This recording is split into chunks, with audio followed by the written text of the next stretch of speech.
Hello everyone, welcome back to my YouTube channel Gyan Yatra. My name is Abha Dubey. जैसा कि आप सभी लोग जानते हैं कि मैं आप लोग के लिए टीजीटी की मैथ्स की क्लास ला रही थी, जिसमें हमारा टॉपिक चल रहा था ट्रिग्नोमेट्री। आज ट्रिग्नोमेट्री का टॉपिक जो था वो खत्म हो चुका है, जिसके टोटल 6 लेक्चर्स मैंने पढ़ाए हैं आपको। उसमें आपकी पूरी ट्रिग्नोमेट्री कवर की है, बट उसमें आए हुए जितने भी इम्पोर्टेंट क्वेश्चंस हैं उस टॉपिक से रिलेटेड, उन सभी को यहाँ पे आज हम डिस्कस करेंगे। एंड उसके बाद में सारे एमसीक्यू हैं, इसलिए साथ में करते हुए चलिएगा, ताकि अगर कोई भी कंफ्यूजन होती है तो आपको समझ में आ जाए कि आपकी मिस्टेक कहाँ पर हो रही है। तो आइए फिर स्टार्ट करते हैं। इसका फर्स्ट क्वेश्चन लेते हैं। इसका फर्स्ट क्वेश्चन लिखा हुआ है 2 sin 15 degree cos 15 degree minus 4 sin cube 15 degree cos 15 degree. देखिए यहां पर अगर हम लोग ध्यान से देखें तो ये जो पहला वाला टर्म है 2 sin 15 डिग्री cos 15 डिग्री, मतलब ये फॉर्मूला जो बन रहा है ना, ये फॉर्मूला आपका बन रहा है 2 sin a cos a का। और 2 sin a cos a किसका फॉर्मूला होता है? ये होता है sin 2a का। एंड इसके अलावा एक और फॉर्मूला होता है, वो होता है cos 2a का, जिसको हम लोग टर्म में लिखते हैं cos के टर्म में। तो ये लिख सकते हैं 2 cos स्क्वायर a माइनस 1, ये लिखेंगे cos के टर्म में। अगर इसको sin के टर्म में लिखेंगे तो लिखेंगे 1 माइनस 2 sin स्क्वायर a। इन दोनों फॉर्मूलों को मैंने इसलिए लिखा है क्योंकि इसकी अभी हमें जरूरत पड़ने वाली है। ठीक है, अब अगर इस टर्म को हम ध्यान से देखते हैं तो लिखा है 2 sin a cos a, मतलब इसको हम लोग sin 2a अगर हम लिखते हैं, इसका मतलब sin 2 इंटू 15 डिग्री ये हो जाएगा। माइनस, अब यहाँ पे 4 को हम 2 इंटू 2 लिख सकते हैं, ठीक है ना। और साथ में अगर यहाँ पे हम इसको अलग से लिख कर देखते हैं, 4 sin क्यूब 15 डिग्री और cos 15 डिग्री दे रखा है, इसका मतलब है इसको हम लिख सकते हैं 2 sin 15 degree cos 15 degree. And इसके अलावा ये अलग ब्रैकेट में आ सकता है 2 sin स्क्वायर 15 डिग्री, बस क्योंकि 2 2 जा 4 हो गया, sin क्यूब हो गया, cos 15। और ये पूरा क्या बन गया? ये पूरा फिर से 2 sin 2 इंटू 15 डिग्री मतलब sin 30 डिग्री ये बन जाएगा। तो इसका मतलब इसे हम लिख सकते हैं, डायरेक्टली लिख दे रहे हैं हम यहाँ पे हो जाएगा sin 30 degree minus sin 30 degree. And इसके अलावा मल्टीप्लाई में आपके साथ में क्या दे रखा था? 2 sin स्क्वायर 15 डिग्री। यहाँ लिख लेते हैं 2 sin स्क्वायर 15 डिग्री। अब अगर हम यहाँ ध्यान से देखते हैं तो ये पता लगता है कि sin 30 डिग्री कॉमन है, एंड ब्रैकेट में बचेगा 1 माइनस 2 sin स्क्वायर 15 डिग्री, जो कि अभी मैंने बताया था ये वैल्यू होती है cos 2a की। मतलब ये हो गया sin 30 डिग्री, ये हो गया cos 2 इंटू 15 डिग्री, जो कि मिल गया ये भी 30 डिग्री हो गया। तो ये हो गया sin 30 और cos 30। अब बस यहाँ कुछ नहीं करना है, डायरेक्टली यहाँ पे वैल्यू रखनी है कि sin 30 की वैल्यू कितनी होती है और cos 30 की वैल्यू कितनी होती है। तो sin 30 की वैल्यू होती है 1/2 और cos 30 की वैल्यू होती है √3/2। इसका मतलब इसका आंसर आ जाएगा √3/4 आ जाएगा। 2 इंटू 2 मतलब यहाँ पे लिख सकते हैं √3/4। एंड ये हो गया आपका आंसर। इसका मतलब ऑप्शन नंबर 3 आपका राइट आंसर हो जाएगा। इस तरह के क्वेश्चंस आपको देखने को मिलते हैं। काफी लेंदी लगता है, बट ये लेंदी होता नहीं है। इसमें थोड़ा सा ट्रिकी क्वेश्चन है, उसको इस तरह से सॉल्व करेंगे तो आपका आंसर एकदम परफेक्ट आएगा। ठीक है, अब चलते हैं इसके बाद इसके नेक्स्ट क्वेश्चन की तरफ। नेक्स्ट क्वेश्चन बोल रहा है cos थीटा की वैल्यू 5/13 दे रखी है, तो हमें बताना है कि tan square theta plus sec square theta की वैल्यू क्या होती है। देखो ध्यान से अगर हम देखते हैं इसे, तो हमें पता है कि cos थीटा की वैल्यू 5/13 दे रखी है। यहाँ लिख लेते हैं cos थीटा इक्वल टू 5/13। चूंकि cos किसका अपोजिट होता है? sec का अपोजिट होता है, तो ये वैल्यू हो गई 13/5, है ना।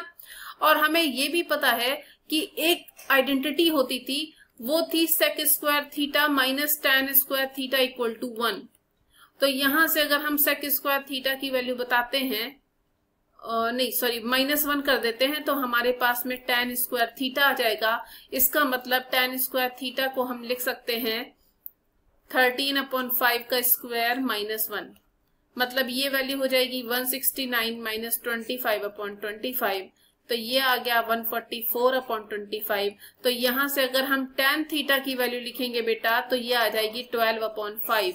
और हम लोगों को वैल्यू किसकी निकालनी थी, चलते हैं यहाँ पे, यहाँ लिखा है tan square theta plus sec square theta, तो tan स्क्वायर थीटा की भी वैल्यू कितनी आ गई 144/25, इसको लिख ले 144/25 प्लस sec स्क्वायर थीटा की वैल्यू थी 169/25, है ना। अब इसको कर लेते हैं ऐड, तो ये आपकी जो वैल्यू आ जाएगी ये आ जाएगी 313/25। क्या ये ऑप्शन कहीं पे है, ऑप्शन नंबर ए, मतलब ऑप्शन नंबर 1 आपका राइट आंसर हो जाएगा 313/25। इस तरीके से आप इस क्वेश्चन को सॉल्व करेंगे। चाहे तो आप इसके लिए फिगर बना के, जो ट्रायंगल वाला फिगर होता है उसकी हेल्प से भी सॉल्व कर सकते हैं, बट सबसे सिंपल तरीका यही लगता है, इसी की हेल्प से आप सॉल्व करेंगे तो आपके आंसर जल्दी आ जाएंगे।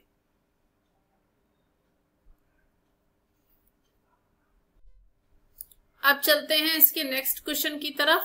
यहां लिखा हुआ है sine square theta upon cos theta 1 plus cos theta, plus यहां लिखा हुआ है 1 plus cos theta upon cos theta, और इसकी वैल्यू लिखी है कि क्या होगी। ऑप्शन में आपके पास 4 डिफरेंट ऑप्शंस दे रखे हैं।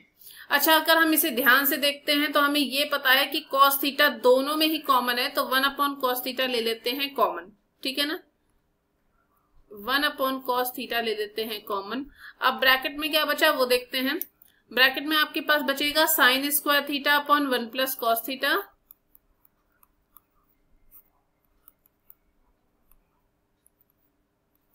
एंड इसके बाद लिखा है 1 plus cos theta.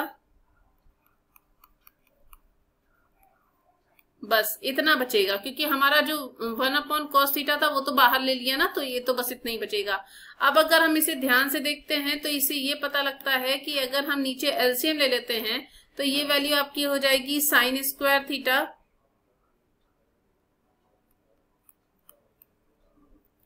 Plus 1 plus cos theta का ये होल स्क्वायर हो जाएगा, और इस पूरे के नीचे आ जाएगा 1 प्लस कॉस थीटा, ठीक है ना। अब इसे सॉल्व करते हैं with the help of a plus B का होल स्क्वायर से, तो ये वैल्यू आपके पास में आ जाएगी साइन स्क्वायर थीटा प्लस ये तो हो जाएगी 1 plus cos square theta plus 2 cos theta, divide में आ जाएगा 1 प्लस कॉस थीटा, ठीक है। अब इसे अगर हम ध्यान से देखते हैं तो हमें पता है sine square theta plus cos square theta कितना होता है 1, और 1 प्लस 1 कितना हो गया 2, तो यहां लिख सकते हैं हम यहाँ पे 1/cos थीटा हो गया, और sign square theta plus cos square theta 1, 1 plus 1 2, 2 plus 2 cos theta, divide में आ गया 1 प्लस कॉस थीटा। अब अगर हम ऊपर 2 को कॉमन कर लेते हैं तो बचेगा 1 प्लस कॉस थीटा, और नीचे आपके पास बचेगा कॉस थीटा और 1 प्लस कॉस थीटा। यहां से कॉस थीटा और कॉस थीटा कैंसिल हो गया, तो सिर्फ बचेगा 2/cos थीटा, और अपॉन कॉस थीटा होता है सेक थीटा। इसका मतलब आपका ऑप्शन 2 वाला सही है, 2 सेक थीटा, ये वाला आंसर आपका करेक्ट आंसर हो जाएगा।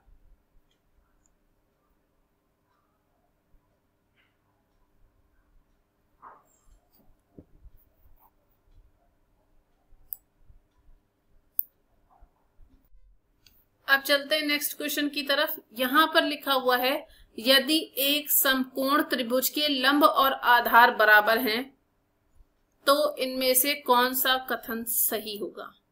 समकोण त्रिभुज में लंब और आधार बराबर हैं। देखिए इसमें लंब और आधार बराबर हैं, इसका मतलब है कि इसकी कम से कम 2 भुजाएं बराबर हो गई।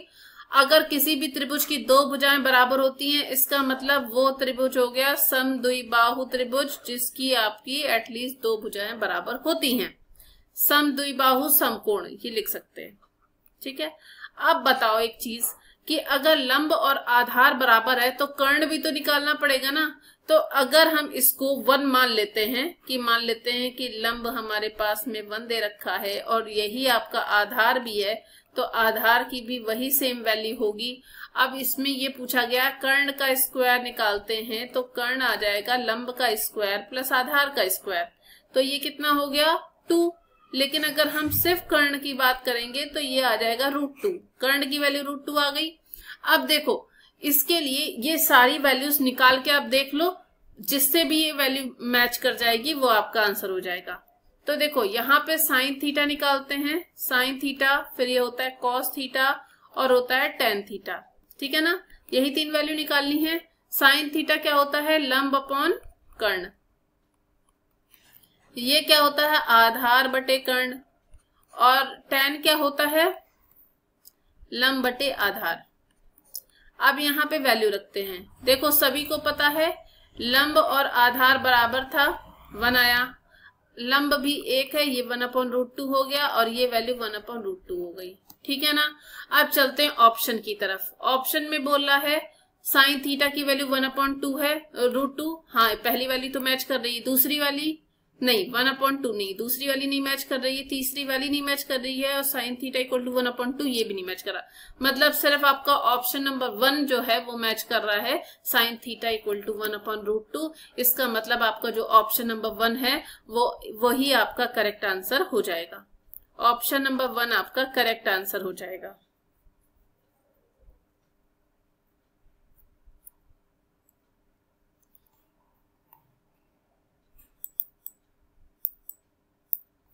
अब चलते हैं नेक्स्ट क्वेश्चन की तरफ। इसमें बोला है एक पेड़ की ऊंचाई 1 मीटर है और इसकी छाया की लंबाई 1/√3 मीटर है, तो सूर्य का उन्नयन कोण क्या होगा। सूर्य का उन्नयन कोण क्या होगा ये पूछा गया है, ठीक है ना। तो देखो इसके लिए सबसे आसान तरीका, वैसे तो ये क्वेश्चन हाइट एंड डिस्टेंस का क्वेश्चन है, लेकिन इसको ट्रिग्नोमेट्री में ही पूछा गया है क्योंकि शायद उसमें tan का यूज होता है, इस वजह से शायद, है ना। तो यहां पर अगर हम इसको लिखते हैं कि ये एक फिगर है आपके पास में जहां का उन्नयन कोण ये थीटा ले लेते हैं, और उसके बाद में जो पेड़ की ऊंचाई है वो 1 मीटर दे रखी है, छाया की लंबाई मतलब इसकी जो छाया है वो यहाँ नीचे पड़ेगी, मतलब 1/√3 मीटर है। अब एक बात बताओ, आपके पास में लंब है और आधार है, इसका मतलब tan थीटा का फॉर्मूला लगेगा, क्योंकि यही होता है लंब बटे आधार। यहाँ लिख लो लंब बटे आधार होता है। यहाँ पे लंब की लंबाई दे रखी है 1 और यहाँ दे रखा है 1/√3, मतलब ये वैल्यू अगर ऊपर जाएगी तो ये हो गया tan थीटा बराबर √3, और √3 किसकी वैल्यू होती है, ये होती है tan 60 की वैल्यू। इसका मतलब थीटा की जो वैल्यू आएगी वो आएगी 60 डिग्री। यही आपका आंसर होगा, मतलब सूर्य का उन्नयन कोण जो होगा वो 60 डिग्री का होगा। आई होप सो की बात समझ में आई होगी कि आपके पास में पेड़ की ऊंचाई 1 मीटर दे रखी है और उसकी छाया की लंबाई 1/√3 मीटर दे रखी है। तो हमें पता है कि tan थीटा का फॉर्मूला होता है लंब बटे आधार, तो 1/√3 लिखेंगे, जिसकी वजह से √3 ऊपर चला जाएगा, तो √3/1 लिखोगे तो वो √3 ही होता है, और √3 tan 60 की वैल्यू होता है। अगर हम दोनों का कंपैरिजन करेंगे तो थीटा की वैल्यू 60 डिग्री आ जाएगी, ठीक है। अब चलते हैं नेक्स्ट क्वेश्चन की तरफ। नेक्स्ट क्वेश्चन में लिखा हुआ है कि एक हवाई जहाज जमीन पर एक बिंदु से 20 मीटर की दूरी के साथ 1 PM पर उड़ान भरता है। इसका मतलब है जमीन से जो आपकी जो हवाई जहाज की ऊंचाई है वो कितनी दे रखी है, 20 मीटर, और उसके बाद में जमीन पर हवाई जहाज के ठीक नीचे वाले बिंदु से 20√3 मीटर दूर अन्य बिंदु से हवाई जहाज का उन्नयन कोण बताना है कि क्या होगा, ठीक है ना। ये 90 डिग्री दे रखा है। अगर हम यहाँ से यहाँ लंब और आधार दे रखा है तो tan थीटा लग गया। tan थीटा का मतलब लंब बटे आधार होता है। यहाँ से 20 कैंसिल हो गया, तो हमारे पास बचेगा tan theta is equal to 1/√3। और अगर हम इसे ध्यान से देखते हैं तो बेटा मुझे पता है कि ये tan 30 की वैल्यू होती है, जिसकी वजह से हमारे पास थीटा की वैल्यू 30 डिग्री आ जाएगी। इसका मतलब जो आपका आंसर होगा वो ऑप्शन नंबर 1 राइट आंसर हो जाएगा। ऑप्शन नंबर 1 आपका राइट आंसर हो जाएगा।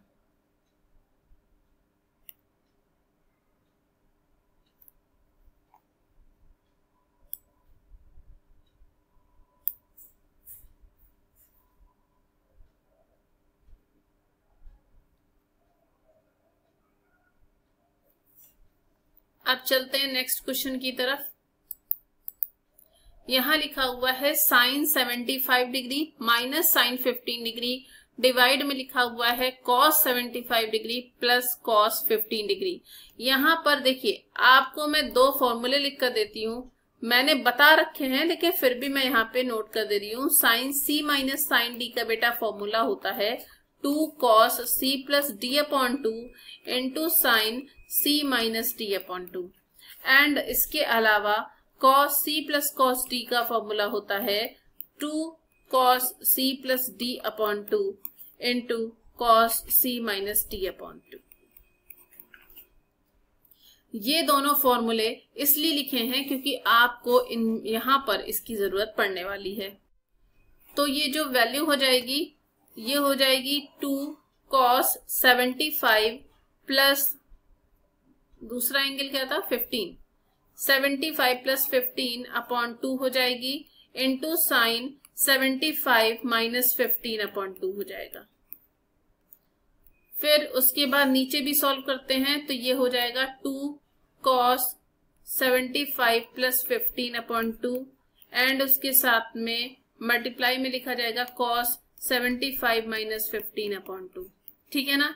अगर हम इसे ध्यान से देखते हैं तो हमें पता है यहाँ से 2 और 2 कैंसिल हो जाएगा, ये पूरी वैल्यू भी यहाँ से कट हो जाएगी। क्यों आगे सॉल्व करना जब आपस में एक दूसरे से वैल्यू कट हो जाएगी। तो अब यहाँ पे अगर हम 75 में से 15 माइनस करेंगे तो हमारे पास बचेगा 60 अपॉन 2 मतलब बचेगा 30। तो दोनों में 30 बचेगा। तो यहाँ लिख लेते हैं फिर हम कि यहाँ बचेगा आपके पास में साइन 30 अपॉन कॉस 30। साइन 30 की बेटा वैल्यू होती है 1 अपॉन 2 और cos 30 की वैल्यू होती है √3 अपॉन 2। यहां से भी 2 कैंसिल हो गया तो आपके पास आंसर आ जाएगा 1 अपॉन √3। इसका मतलब ऑप्शन नंबर सी आपका राइट आंसर हो जाएगा। आंसर नंबर सी आपका राइट आंसर हो जाएगा।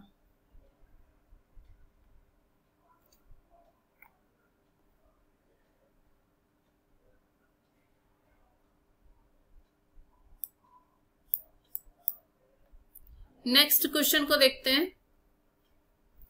आई होप सो कि यहां तक बात समझ में आ रही होगी। बाय चांस अगर किसी को कोई प्रॉब्लम रहती है तो वो मुझसे कमेंट बॉक्स में कमेंट करके या फिर टेलीग्राम के थ्रू पूछ सकते हैं। नेक्स्ट क्वेश्चन आपका लिखा हुआ है कि cos a plus B equal to 3 upon 5 दे रखा है and sine a plus B sine a minus B आपके पास में 5 अपॉन 13 दे रखा है। तो आपको पूछा गया है वैल्यू tan 2a की वैल्यू क्या होगी। देखो tan 2a की वैल्यू तो आपको निकालनी पड़ेगी ना। tan 2a की वैल्यू आपको निकालनी पड़ेगी क्योंकि अगर आपने tan 2a को निकाला ना तभी आपका आगे प्रोसेस हो पाएगा। अगर हम इसे ध्यान से देखें तो हमें पता है कि cos a प्लस बी बराबर 3/5 दे रखा है। ठीक है। और sine a minus B is equal to 5 upon 13 दे रखा है। अगर हम इसको इस प्रोसेस से सॉल्व करते हैं तो हमें तो पहली बात तो tan तो चाहिए ही चाहिए। तो tan के लिए थर्ड वाली वैल्यू भी तो चाहिए ना। देखो इसका मतलब क्या होता है, cos का मतलब क्या हो गया, ये आपके पास आ गया आधार बटे कर्ण और ये क्या हो गया लंब बटे कर्ण। ठीक है। तो इसका मतलब यहाँ पे अगर लंब की बात करेंगे तो लंब हो गया आपके पास में 5 और कर्ण हो गया 13। अगर हम यहाँ पे ये आधार की वैल्यू निकालते हैं तो आपके पास बेस कितना आ जाएगा, ये बेस लिखा हुआ है, बीन मत समझ लीजिएगा। बेस आपका 13 का स्क्वायर माइनस 5 का स्क्वायर 144 मतलब 12 आ जाएगा। ठीक है। डायरेक्टली कर रहे हैं, समझ जाइएगा। यहाँ पे आधार आपके पास में दे रखा है 3, कर्ण आपके पास दे रखा है 5। तो अगर आप यहाँ से परपेंडिकुलर की बात करेंगे तो यहां से परपेंडिकुलर की वैल्यू हो जाएगी 25 माइनस 9 मतलब 16, मतलब आ गया 4। लेकिन आपको पूछा क्या गया है, tan की पहले आप निकाल लो क्योंकि tan की आपको जरूरत पड़ने वाली है। तो tan a प्लस बी की वैल्यू हो जाएगी, कितनी होती है, लंब बटे आधार होती है। तो लंब आपका आ गया 4 बटे आधार हो गया आपके पास में 3, तो 4 बटे 3 यहां से आ गया। और अगर हम यहां से tan a माइनस बी को लेकर करें, क्योंकि यहाँ पे दोनों के एंगल्स अलग अलग थे, एक में a प्लस बी था, एक में a माइनस बी था, तो यहां से tan a माइनस बी की वैल्यू आ जाएगी, इसमें भी लंब बटे आधार लगता है, तो लंब आ गया 5 और आधार आ गया आपका 12, तो 5 बटे 12 आ गया। लेकिन अगर हम इन दोनों इक्वेशन को कुछ मान लेते हैं, फर्स्ट और सेकेंड ले लेते हैं, अब इसको करते हैं सॉल्व, तो अब ये ऐसे तो सॉल्व होगा नहीं, तो इसके लिए क्या कर सकते हैं ना, इसको अलग अलग कर लेते हैं। मतलब tan a प्लस बी बराबर दे रखा है आपके पास में, tan a प्लस बी आपके पास दे रखा है 4 बटे 3, है ना। तो यहां से हम निकाल सकते हैं कि a प्लस बी की बेटा वैल्यू हो गई tan इनवर्स 4 बटे 3, है ना। और इसी तरह से a माइनस बी की वैल्यू हो जाएगी tan इनवर्स, कितनी थी दूसरी वाली इक्वेशन,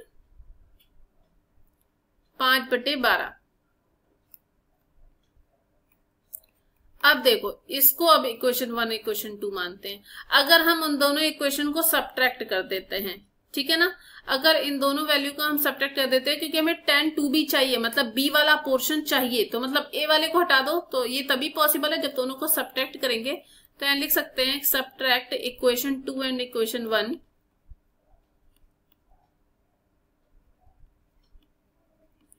तो इससे क्या मिल जाएगा, इससे ये हो जाएगा कि a वाला पोर्शन हट गया, तो हमारे पास में ये b मिलके हो जाएंगे 2b। 2b बराबर यहां हो जाएगा tan इनवर्स 5/12 माइनस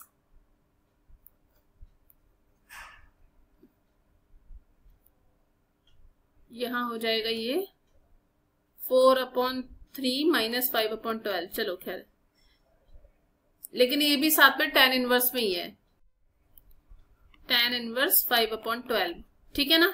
अब देखो 2b आ गया। अब एक बात बताइए, हमने एक फॉर्मूला आप लोग को और बताया था, tan inverse a minus tan inverse b वाला, क्या होता था वो फॉर्मूला होता था कि tan इनवर्स, फिर उसके बाद आ जाता था a minus B upon 1 plus A B, है ना, मतलब मल्टीप्लाई हो जाता था। तो अगर हम इसी फॉर्मूले का यूज करते हैं इस वाली इक्वेशन के लिए, तो फिर हमारे पास में क्या आ जाएगा 2b is equal to tan inverse, 2b is equal to tan inverse, और यहां हो जाएगा 4/3 माइनस 5/12 डिवाइड में 1 प्लस 4/3 इंटू 5/12, ठीक है ना। अब देखो 4 3 जा 12, ये तो कट गया, तो ये हमारे पास आ जाएगा tan इनवर्स, यहां ले लेते हैं एलसीएम, तो ये हो जाएगा आपके पास में 12 एलसीएम हो जाएगा, तो हो गया 16 माइनस 5, एंड यहां पर हो जाएगा 9 प्लस 5/9, ठीक है ना।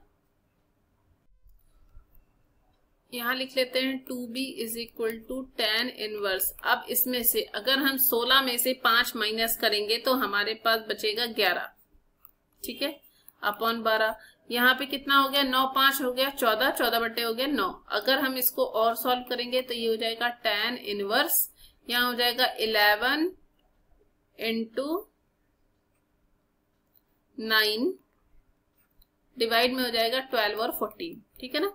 सॉल्व करते हैं इसे, तो ये हो जाएगा 3 3 जा 9, 3 4 जा 12, बाकी तो कुछ कटने वाला है नहीं, तो इसका मतलब इसको लिख सकते हैं 2b is equal to tan inverse, उसके अलावा क्या आ जाएगा 33 अपॉन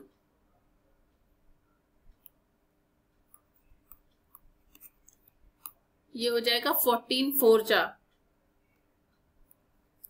56, और हमें चाहिए थी tan 2b की वैल्यू, तो tan इधर आ जाएगा, तो tan 2b आ जाएगा 33 अपॉन 56।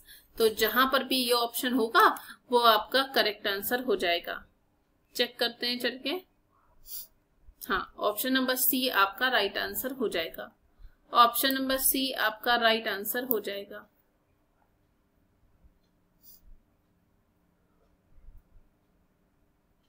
अब चलते हैं नेक्स्ट क्वेश्चन की तरफ। यहाँ पे लिखा हुआ है साइन थीटा कॉस थीटा की वैल्यू 1/2 दे रखी है, तो साइन की पावर 6 थीटा प्लस कॉस की पावर 6 थीटा की वैल्यू क्या होगी। और ये क्वेश्चन जो आपका है वो TGT 2016 में पूछा गया है, ठीक है ना। तो देखो साइन थीटा कॉस थीटा की वैल्यू 1/2 दे रखी है, नो डाउट। अगर हम साइन की पावर 6 थीटा और प्लस कॉस की पावर 6 थीटा को थोड़ा सा सॉल्व कर लें तो वैल्यू निकालना आसान हो जाएगा। मतलब इसको हम स्क्वायर थीटा का क्यूब कर लेते हैं और इसको हम लोग कॉस स्क्वायर थीटा का क्यूब कर लेते हैं। इससे क्या होगा कि हमें पता है कि a cube plus b cube का फॉर्मूला क्या होता है। a cube plus b cube का फॉर्मूला होता है एक ब्रैकेट में a प्लस b, दूसरे ब्रैकेट में a square plus b square plus minus ab, ये होता है फॉर्मूला।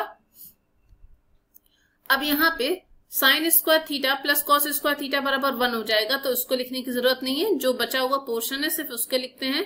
तो ये हो जाएगा साइन की पावर 4 थीटा प्लस कॉस की power 4 theta minus sine square theta cos square theta, ये बच गया। क्या इससे अभी पोर्शन बन जाएगा आपका? नहीं, क्योंकि हमारे पास में सिर्फ साइन थीटा कॉस थीटा दे रखा है, ठीक है ना। तो इसको फिर से सॉल्व करते हैं। यहाँ पे हो गया आपका साइन की पावर 4 थीटा प्लस कॉस की पावर 4 थीटा। अगर हम इसको और सॉल्व करते हैं तो ये वैल्यू हो जाएगी साइन स्क्वायर थीटा का square plus cos square theta का square minus sine square theta cos square theta, ठीक है। तो ये अब किसका पोर्शन बन गया? A square plus B square, ये किसका पोर्शन बन गया? अगर हम इसको ध्यान से देखें तो ए प्लस बी का जो होल स्क्वायर का फॉर्मूला होता था वो होता था A square plus B square plus 2ab।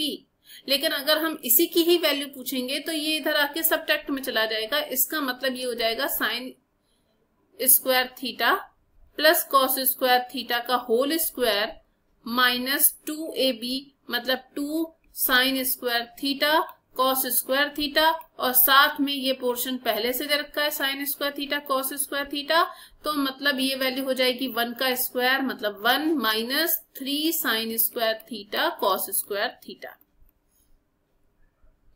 अब अगर हम इसकी वैल्यू को देखते हैं तो अब चलते हैं इसकी वैल्यू पर। साइन थीटा कॉस थीटा की वैल्यू 1/2 थी, तो यहां रखते हैं वैल्यू। लेकिन ये पोर्शन एक मिनट साथ में लिख लिया ना, हाँ लिख लिया है मैंने। तो यहाँ पे हो जाएगा 1 माइनस 3, और ये जो हो जाएगा ये हो जाएगा 1/2 का होल स्क्वायर, तो ये वैल्यू हो जाएगी 1 माइनस 3/4, तो 4 माइनस 3/4, तो आपकी वैल्यू आ जाएगी 1/4, और यही आपका आंसर हो जाएगा 1/4। Option number D right answer हो जाएगा। ऑप्शन नंबर 4 आपका राइट आंसर हो जाएगा। इस क्वेश्चन को इसी तरह से लगाइएगा तो आंसर आपका सही आएगा, वरना हो सकता है ज्यादा कॉम्प्लिकेटेड कर देंगे तो आंसर की वैल्यू में थोड़ा प्रॉब्लम हो सकती है।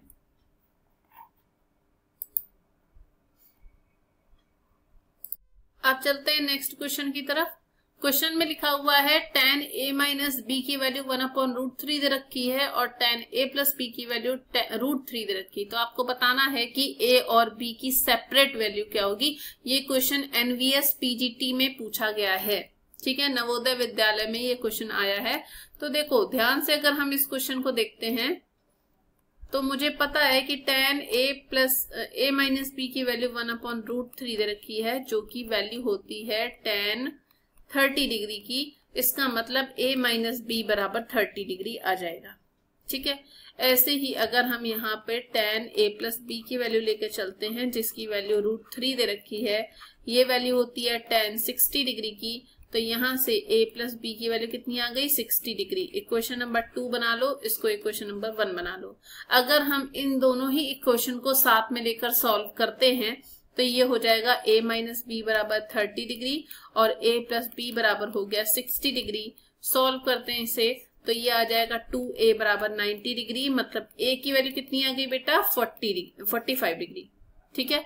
अगर हमारे पास में a की वैल्यू 45 डिग्री आ गई है तो b की वैल्यू किसी में भी रख के निकाल लेते हैं। तो a प्लस बी बराबर 60 डिग्री दे रखा है, तो अगर b की वैल्यू कितनी हो गई 60 डिग्री माइनस a, और a की वैल्यू कितनी होती है 45 डिग्री, तो बी की वैल्यू कितनी आ गई 15 डिग्री, ठीक है ना। तो इसका मतलब ए की वैल्यू आई है 45 डिग्री और बी की वैल्यू आई है 15 डिग्री। कहीं पर भी अगर ये ऑप्शन हो तो वो आंसर सही हो जाएगा, मतलब ऑप्शन नंबर आपका जो सी है ये आपका करेक्ट आंसर हो जाएगा। ऑप्शन नंबर सी आपका करेक्ट आंसर हो जाएगा।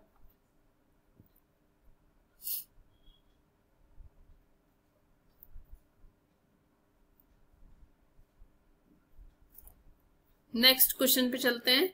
अगर किसी भी बच्चे को कोई कंफ्यूजन होती है तो वो कमेंट बॉक्स में कमेंट करके जरूर बताइएगा, जो भी प्रॉब्लम होती है, या फिर टेलीग्राम पे पूछ लीजिएगा, क्योंकि क्वेश्चंस में थोड़ा जल्दी जल्दी इसलिए करवा रही हूँ क्योंकि ये सारे आप लोग कर चुके हैं, रिवीजन करवाया जा रहा है ताकि जिन भी बच्चों को प्रॉब्लम हो वो सॉल्व कर ले। नेक्स्ट क्वेश्चन पे आते हैं। यहाँ लिखा हुआ है sign theta plus cos theta की वैल्यू 1 दे रखी है, साइन 2 थीटा की वैल्यू पूछी गई है कि क्या होगी। इसके लिए आपके पास में 4 डिफरेंट ऑप्शंस दे रखे हैं। ये क्वेश्चन केवीएस पीजीटी में पूछा गया है, 2018 का ये क्वेश्चन है, ठीक है। अब अगर हम इस क्वेश्चन को सॉल्व करते हैं, देखो एक बात याद रखना, साइन 2 थीटा का फॉर्मूला जो होता है ना वो होता है 2 साइन थीटा कॉस थीटा। क्यों लिखा है, अभी इसकी जरूरत पड़ने वाली है इसलिए लिखा है, ठीक है ना। सभी को पता है कि साइन 2 थीटा का formula 2 sine theta cos theta होता है। इससे पहले वाले क्वेश्चन में भी मैंने इस फॉर्मूले का डिस्कशन किया है। अब देखो हमारे पास वैल्यू दे रखी है sign theta plus cos theta की वैल्यू, जो कि दे रखी 1। अगर हम दोनों साइड स्क्वायर कर देते हैं तो a प्लस बी का होल स्क्वायर का फॉर्मूला होता है a स्क्वायर, मतलब sine square theta plus cos square theta plus 2 sine theta cos theta equal to हो गया 1, ठीक है ना। ये हो गया। अब अगर यहाँ ध्यान से देखिए तो यहाँ पे ये वैल्यू हो गई ना sign square theta plus cos square theta, और सभी को पता है ये वैल्यू 1 होती है। तो अगर ये वैल्यू 1 है और यहाँ पे भी 1 दे रखा है, इसका मतलब 2 साइन थीटा कॉस थीटा की वैल्यू कितनी हो जाएगी 1 माइनस 1, मतलब कितना हो गया 0, 0 आ गई। और ये 2 साइन थीटा कॉस थीटा होता क्या है, ये है साइन 2 थीटा, मतलब साइन 2 थीटा की वैल्यू कितनी आ गई 0। ऑप्शन नंबर सी आपका राइट आंसर हो जाएगा।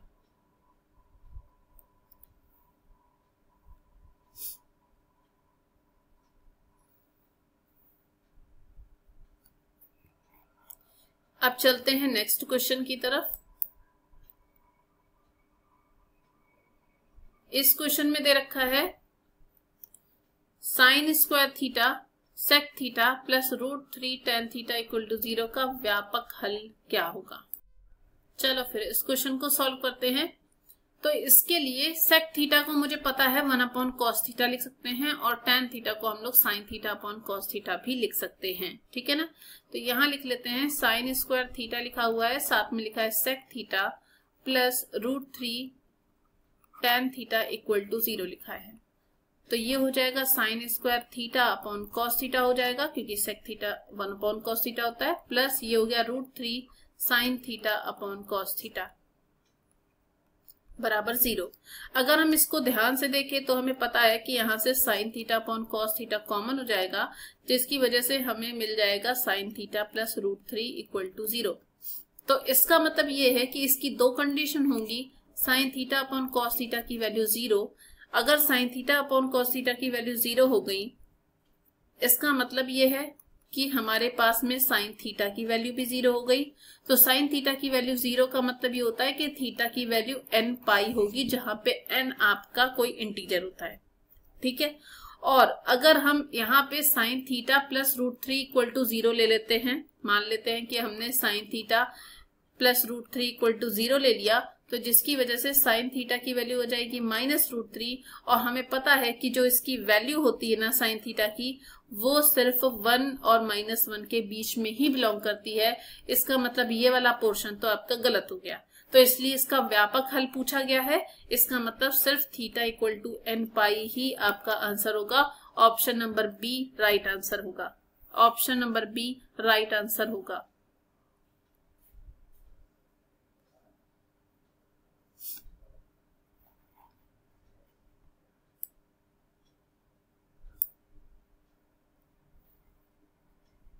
अब चलते हैं नेक्स्ट क्वेश्चन की तरफ। यहाँ पे लिखा है निम्न में से कौन सा दिया गया संबंध सच है। और यहाँ पे आपके पास 4 ऑप्शन दे रखे हैं और ये क्वेश्चन आपका DSSB 2018 में पूछा गया क्वेश्चन है।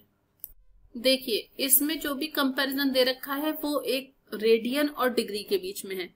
तो हम सभी लोग को पता है कि त्रिकोणमिति में जो कोणों की डिग्री होती है और रेडियन में उसको नापा जाता है, और 1 डिग्री जो होती है ना वो होता है कि 1/360 में जो पूरा वृत्त कंप्लीट किया जाता है ना उसको कहते हैं। और 1 रेडियन जो होती है ना वो वृत्त की त्रिज्या, जो इस वृत्त की जो त्रिज्या होती है ना इसके द्वारा जो चाप द्वारा केंद्र पर बनाया गया कोण होता है वो उस पर डिपेंड करता है। तो जिसकी जो वैल्यू होती है ना 1 रेडियन की, वो 1 रेडियन की वैल्यू होती है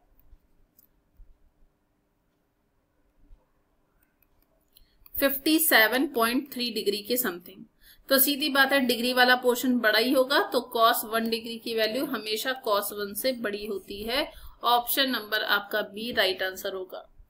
ऑप्शन नंबर बी आपका राइट आंसर होगा।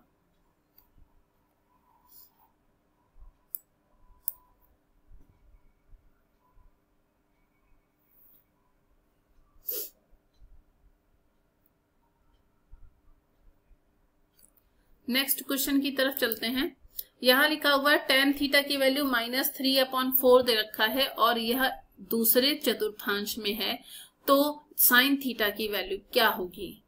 ये क्वेश्चन DSSB TGT में पूछा गया है 2014 में और इसके लिए 4 ऑप्शंस आपके पास में दे रखे हैं।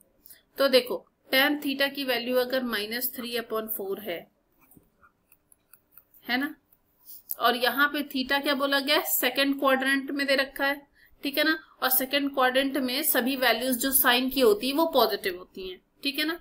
अगर हम फिगर बनाते हैं तो हमें पता है कि ये बेस होता है, सॉरी ये हो गया परपेंडिकुलर और फिर ये आप क्या हो गया बेस, ठीक है ना। मतलब आपके पास में परपेंडिकुलर 3 दे रखा है और बेस आपके पास में 4 दे रखा है, ये थीटा दे रखा है। अगर हम यहां से थर्ड वैल्यू निकालते हैं तो इसका मतलब ये वैल्यू हो जाएगी, x ले लेते हैं यहाँ पे, तो x बराबर हो गया √3 का स्क्वायर प्लस 4 का स्क्वायर, तो ये हो जाएगा 9 + 16 तो √25 जो की आ गई 5। तो ये वैल्यू आपकी आ गई 5। और हमारे पास पूछा गया साइन थीटा की वैल्यू क्या होती है, तो होती है L/K, मतलब ये हो गया 3/5। ऑप्शन नंबर आपका सी वाला राइट आंसर हो जाएगा, ठीक है। इसको इस तरह से निकालेंगे, सबसे सिंपल तरीका है, इससे ज्यादा सिंपल तरीका दूसरा कोई हो नहीं सकता है। बस ये है कि इसको आप ध्यान रखिएगा। वैसे तो मैंने जितने भी लेक्चर्स करवाए हैं उन सभी में इस तरह के क्वेश्चंस कई बार करवा रखे हैं, ठीक है ना। इसीलिए मैं इसमें ज्यादा टाइम नहीं दे रही हूँ ताकि आप लोगों को भी करने का मौका मिले। एक क्वेश्चन और देखते हैं। इस क्वेश्चन में लिखा हुआ है sin 3a = cos 30 - a दे रखा है, जहां पर a न्यून कोण है, ठीक है ना। तो पूछा गया है कि 2 cosec a + tan square 2a - cot square a की वैल्यू क्या होगी। अगर किसी बच्चे को कंफ्यूजन है कि न्यून कोण क्या होता है, तो जिन भी एंगल्स मतलब ट्रायंगल में वैल्यू 90 डिग्री से कम होती है तो उसे हम न्यून कोण बोलते हैं, ठीक है ना। अगर हम इसको यहाँ पे सॉल्व करते हैं तो यहाँ पर इसको लिख सकते हैं sin 3a दे रखा है cos 30 - a, sin 3a = cos 30 - a लिखा हुआ है। इसका मतलब इसे लिखते हैं sin 3a = sin 90 - 30 - a, ठीक है। अब देखो साइन साइन अगर हट गया तो ये बच जाएगा 3a = 90 - 30 - a, और अगर ये वैल्यू इधर आ जाएगी तो ये हो गया 3a - 30 - a, नहीं सॉरी प्लस के साथ आएगी 30 - a = 90 डिग्री हो गया। 3a - a माइनस हो जाएगा 2a = हो गया 90 - 30 60, जिसकी वजह से a की वैल्यू आ गई 30 डिग्री, ठीक है। a की वैल्यू आ गई 30 डिग्री और हमें जो पूछी गई है वैल्यू उस पे चलते हैं। तो यहाँ पे लिखा है 2 cosec 30 degree 2 cosec 30 degree plus tan square 2 into 30 degree minus cot square 30 degree, ठीक है ना। तो 2 कोसेक 30 डिग्री का मतलब हो गया 2 इंटू 2 प्लस tan स्क्वायर 60 की वैल्यू होती है √3 का स्क्वायर हो गया, और ये भी हो गया √3 का स्क्वायर। √3 का स्क्वायर से ये वैल्यू कट गई तो 2 2 4 आएगा। ऑप्शन नंबर आपका 3 राइट आंसर हो जाएगा। ऑप्शन नंबर 3 आपका राइट आंसर हो जाएगा। इस तरह से भी आप इन सारी वैल्यूज को फाइंड कर सकते हैं।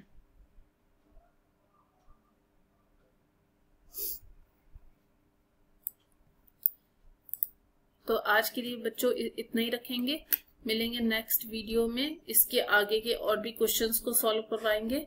आज ये तो बहुत बड़ी है तो इसलिए आज तो ये पूरी हो नहीं पाई है, तो एक और क्लास लगेगी तो इसमें इम्पोर्टेंट PYQ हमारे कंप्लीट हो जाएंगे, जितने भी TGT PGT में आए हुए क्वेश्चंस है।